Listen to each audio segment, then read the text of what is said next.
Big boss winner పల్లవి ప్రశాంత్పై case నమోదు.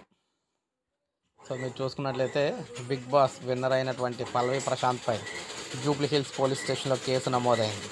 Inspector Ravindra Prasad తెలిపిన వివరాల ప్రకారం బిగ్ బాస్ ఫైనల్స్ నేపథ్యంలో ఆదివారం రాత్రి అన్నపూర్ణ స్టూడియోస్ వద్ద తీవ్ర ఉద్రిక్తత చోటు చేసుకుంది.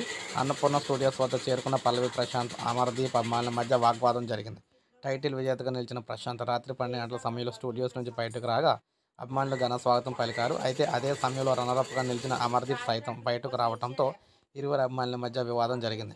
కొందరు రెచ్చిపోయి అమర్దీప్ కారుపై రాళ్లు విసిరేందుకు యత్నించారు. మరో పోటీదారు అశ్విని కారు అద్దాలను కూడా పగలగొట్టారు.